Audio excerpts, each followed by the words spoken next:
اس لڑکی کا نام ماہی تھا۔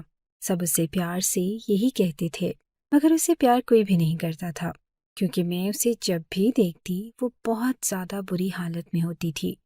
کبھی اسے چوٹ لگی ہوتی تو کبھی ایسے لگتا کہ کسی نے اس پہ ہاتھ اٹھایا ہے، پر اس کے ساتھ یہ سب کون کر رہا تھا؟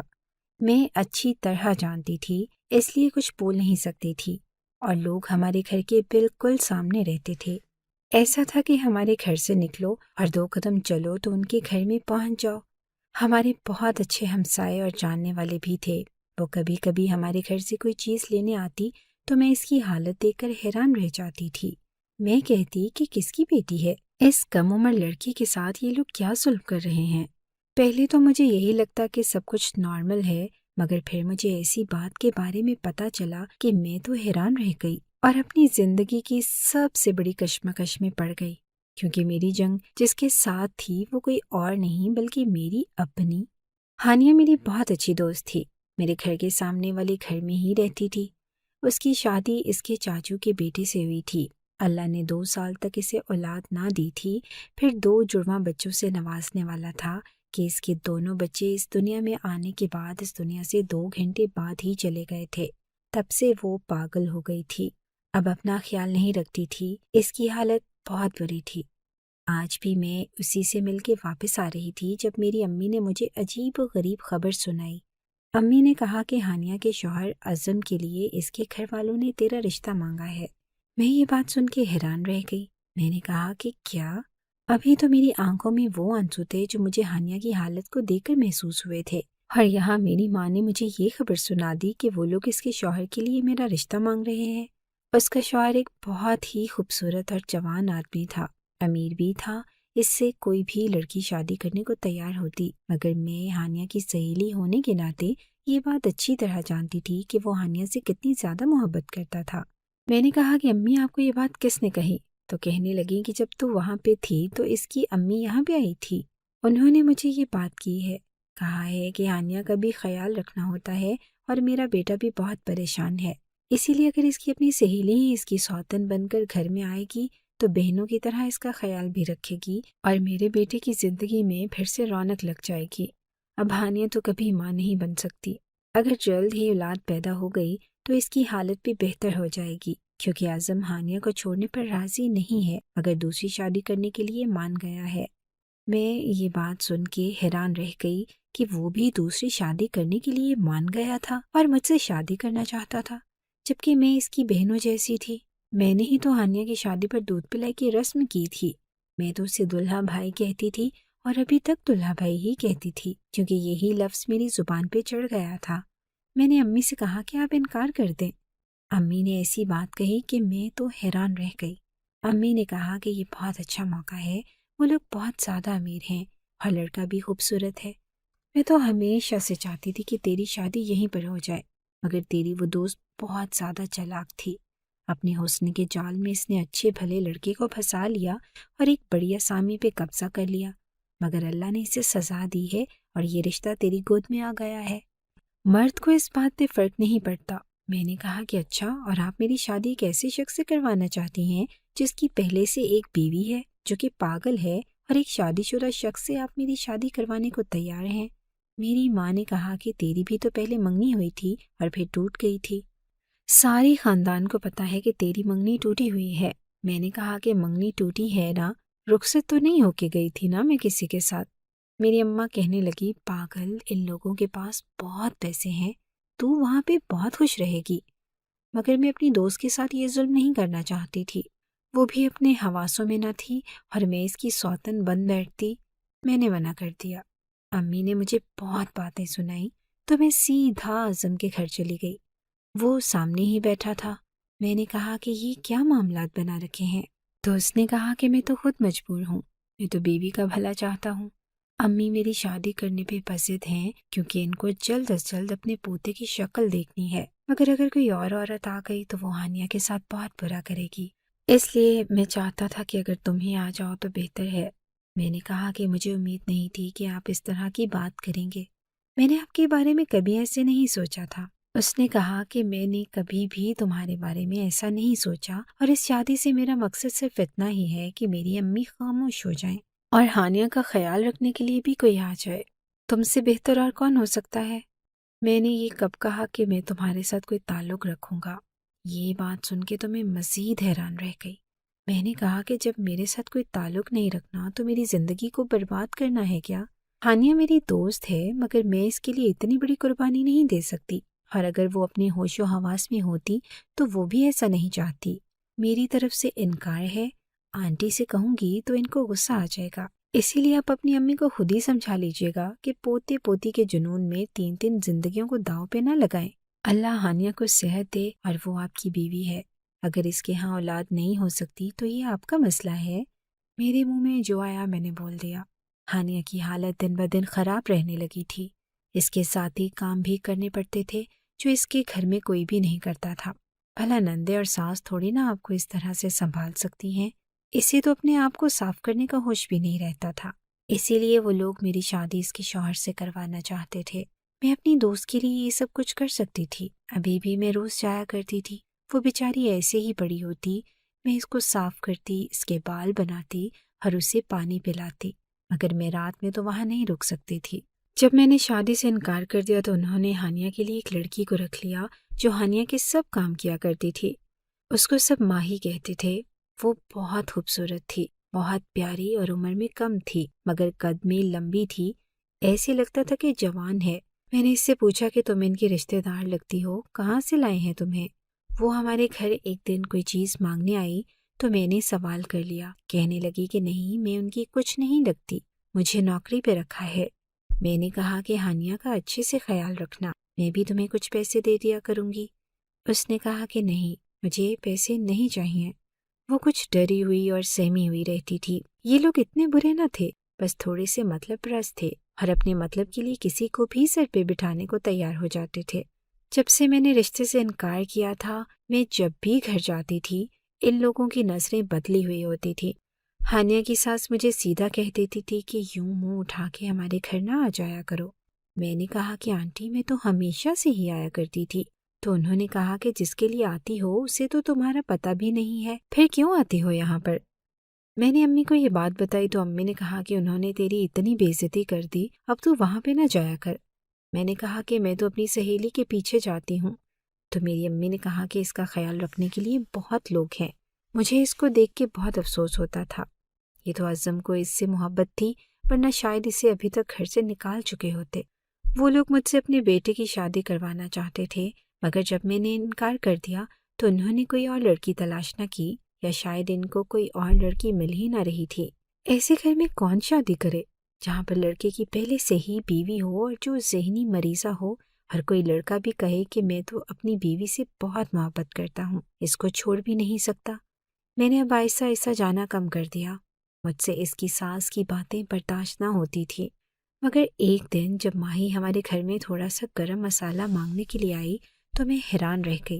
میں نے دیکھا اس کی گردن کے پاس کچھ عجیب و غریب قسم کے نشان تھے۔ میں نے کہا کہ یہ کیا ہوا ہے تمہارے ساتھ؟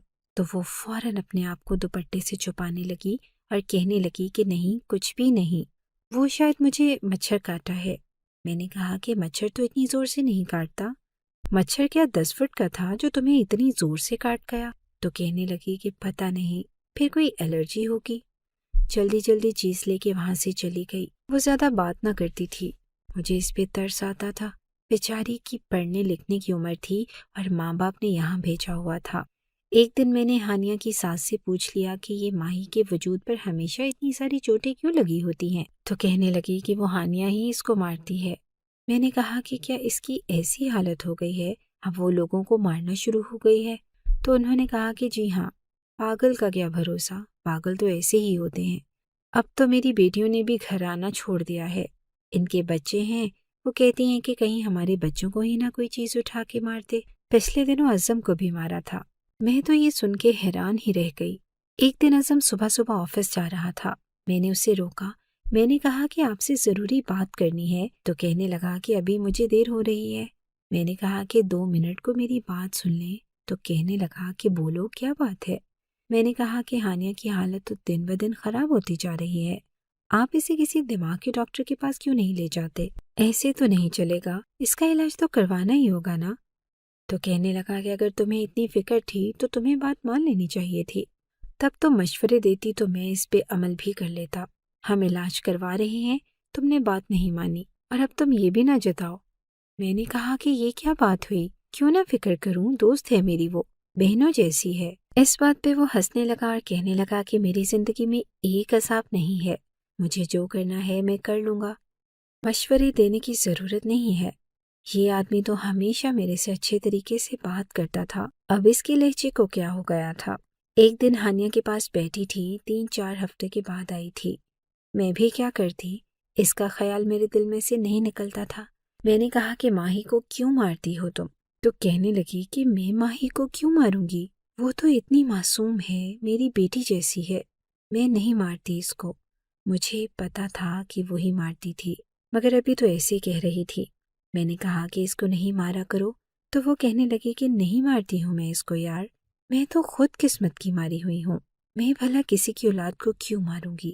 میری اپنی اولاد اس دنیا سے چلی گئی، میں بانجھ ہو گئی۔ اچانک سے وہ ایسی باتیں کرنے لگی جیسے بالکل ٹھیک ہے۔ میں نے کہا کہ تم ٹھیک ہو؟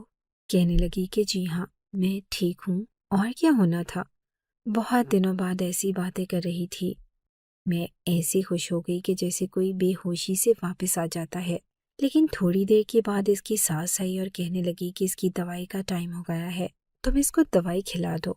میں نے سوچا کہ شاید دوائی کی وجہ سے ہی وہ ٹھیک ہو رہی ہے، تو میں نے اسے دوائی کھلا دی۔ مگر جیسے ہی اس نے دوائی کھائی، تھوڑی ہی دیر کے بعد وہ پھر سے عجیب و غریب حرکتیں کرنے لگی، کبھی ہنسنے لگی تو کبھی رونے لگی۔ میں حیران ہو گئی کہ دوائی کھانے سے پہلے تو یہ ٹھیک ٹھاک بیٹھی تھی، اب کیا ہو گیا؟ سردیاں چلی گئی تھیں اور گرمیوں کا موسم آ گیا تھا، لیکن ماہی کو میں جب بھی دیکھتی ہوں اس نے اپنے آپ کو ایک گرم سی چادر میں لپیٹا ہوتا تھا۔ میں نے کہا کہ تمہیں گرمی نہیں لگتی ہے؟ اب تو گرمی کا موسم آ گیا ہے، تم گرم چادر کر کے رکھتی ہو۔ تو وہ چادر کو مزید ٹھیک کرنے لگی اور کہنے لگی کہ ہاں مجھے چادر لے کے پھرنا اچھا لگتا ہے۔ میں نے کہا کہ جب تم شروع میں آئی تھی تب تو ایسے نہیں کرتی تھی، اور پھر کسی کے گھر میں کام کرتے ہیں، ان سے آپ پردہ تو نہیں کرتے، آنا جانا ہوتا ہی ہے، آمنا سامنا ہو جاتا ہے، بس سر پہ دوپٹہ رکھو، اتنا کافی ہے۔ تو وہ کہنے لگی کہ نہیں، آپ مجھ سے دور رہا کریں، میری چادر کی طرف ہاتھ نہ کیجیے گا، مجھے ایسے ہی اچھا لگتا ہے۔ میں تو حیران رہ گئی کہ میں کون سا اس کی چادر کھینچ رہی تھی، یہ لڑکی مجھے کچھ مشکوک سی لگتی تھی۔ ایک دن میں رات کو اپنے کمرے میں سو رہی تھی، مجھے ہانیہ کی طرف سے ایک وائس نوٹ ملا۔ اس وائس نوٹ کو سن کے میں حیران رہ گئی۔ ہم لوگ میسج پہ یہ باتیں کیا کرتے تھے، مگر بہت عرصے بعد اس نے مجھے میسج کیا تھا، کیونکہ اپنی بیماری کی حالت میں وہ فون چلانے کے قابل نہ تھی۔ جب میں نے وہ وائس نوٹ سنا تو میرے قدموں تلے سے زمین نکل گئی۔ وہ کہنے لگی کہ میری مدد کرو، میں بہت بڑی مشکل میں ہوں، وہ لوگ میرے ساتھ کچھ کر رہے ہیں، اس گھر میں بہت برا کھیل کھیلا جا رہا ہے، میں پاگل نہیں ہوں، مجھے جان بوجھ کے پاگل بنا رہے ہیں، اعظم مجھ سے کوئی بات چھپا رہا ہے، اس کی آنکھوں میں کچھ ہے، وہ مجھ سے نظریں نہیں ملاتا، پتہ کرو کہ یہ کیا معاملہ ہے، وہ مجھ سے جھوٹ بول رہا ہے، وہ کہتا ہے کہ سب کچھ ٹھیک ہو جائے گا، میری ساس بھی کچھ کر رہی ہے، وہ رات کو کہیں غائب ہو جاتا ہے، میری ساس جیسے ہی مجھے دوائی دیتی ہے میری حالت بری ہو جاتی ہے، جب دوائی کا اثر اترتا ہے تو میں ٹھیک ہو جاتی ہوں، میں جانتی ہوں میرے بچے اس دنیا سے چلے گئے ہیں اور واپس نہیں آئیں گے، اور میں کبھی ماں نہیں بن پاؤں گی، مگر میں عظم کی بیوی بن کے زندگی گزارنا چاہتی ہوں، پر وہ میرے کمرے میں نہیں آتا، بالکل ہی دور ہو گیا ہے، مجھے ان لوگوں نے کچھ کیا ہے۔ وہ سرگوشی میں باتیں کر رہی تھی، اور پھر جس طرح سے وائس بند ہوئی ایسے لگا کہ جیسے کوئی پیچھے سے آ گیا ہو۔ میں حیران رہ گئی تھی اور میں نے سوچ لیا کہ صبح یہ بات جا کے اعظم کو بتاؤں گی اور اسے یہ بات سناؤں گی کہ ہانیہ نے ایسی بات کی ہے، لیکن صبح وہ voice note delete from all ہو چکا تھا۔ میں حیران رہ گئی، ہانیہ نے تو نہیں کیا تھا، لگتا ہے کسی نے اسے دیکھ لیا تھا۔ مجھے بہت سوچ سمجھ کے چلنے کی ضرورت تھی۔ میں دبے پاؤں گھر میں داخل ہوئی، ہانیہ کے کمرے میں جانا چاہتی تھی تاکہ اس سے بات کر سکوں۔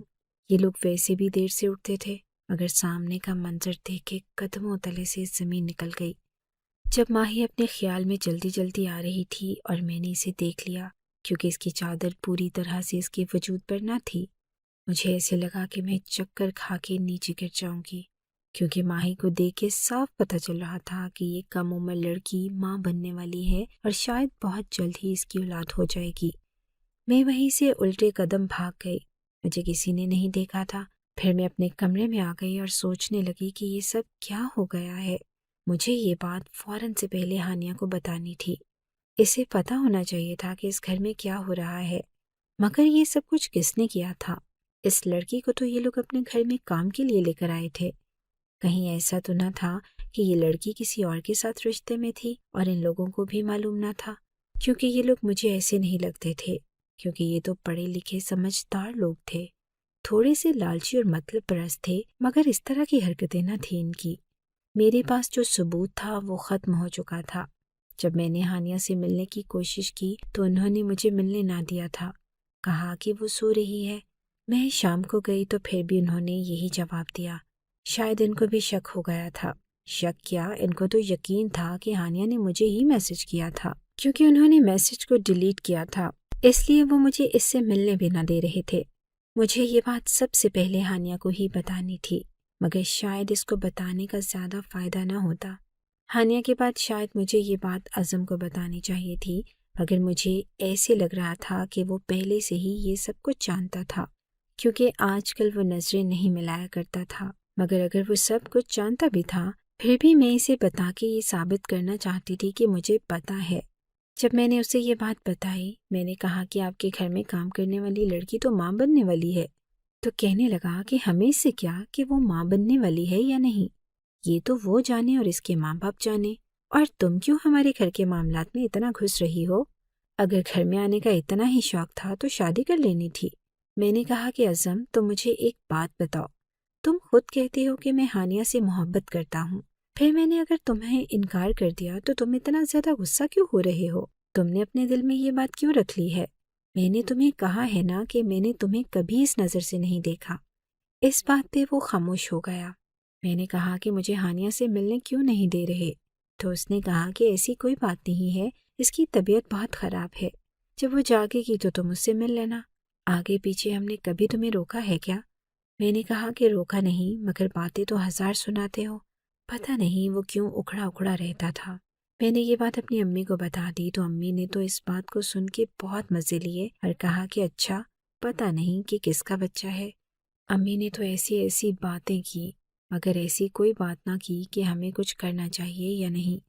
امی نے کہا کہ ہم کیا کریں، پرایا معاملہ ہے۔ میں نے کہا کہ اب وہ پرائے ہو گئے ہیں، تو امی نے کہا کہ وہ تو پہلے سے ہی پرائے تھے اور ایسے معاملوں میں نہیں پڑنا چاہیے۔ آج کل تو ویڈیو بن جاتی ہے، بیچ میں ہم بھی مارے جائیں گے، ہماری بھی ویڈیو بنا لی جائے گی اور جگہ جگہ پہ وائرل ہو جائے گی۔